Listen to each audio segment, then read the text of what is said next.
po, magandang hapon po sa atin guys. Nandito po ngayon tayo sa Barangay Cabisucolan.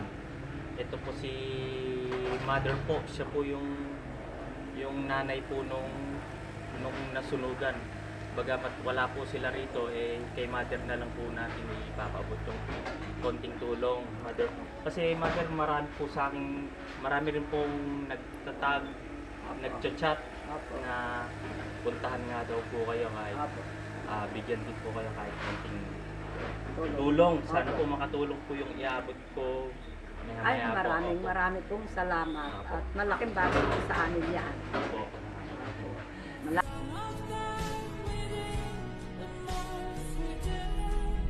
Malaki po dahil po kami nangangailangan. Guys, pakita lang po natin yung sanhi ng sunog ito guys. Ito lihat.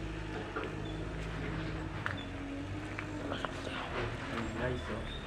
Sunog na sunog. Ayan. Panahin po nyo, dalawang TV. Dalawa sa amin, dalawa din sa anak ko. Ano po? Dalawang TV dito sa amin. Isang computer. Yung sa anak ko naman, dalawang TV, isang printer. Nasunog po. Nasunog po Wala na. po talagang nasalba. Wala po. Talagang sunog.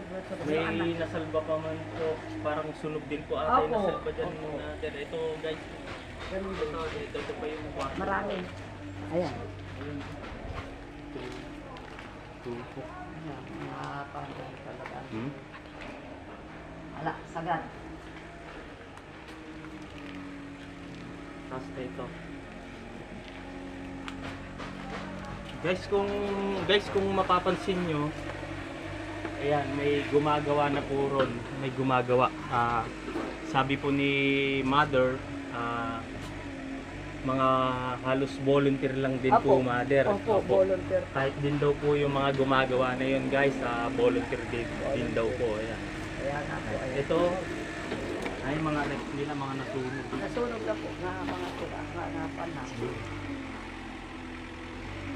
May mga nag-donate na rin po ng kaya nakapagpatayo donate na rin po po. kahit pa paano, guys. Ayun, Mother, ito po. May konting tulong po ako na iabot sa inyo na sana po makatulong. Ay, opo. Ito po yung sponsor po natin. Ay, si Salcedo. Ako si Salcedo, pinapaubot po sa inyo. Ay, maraming salamat po. Tapos ito rin po, Mother, may Ay, konting grocery Opo, po. maraming Tapos salamat. ito po, may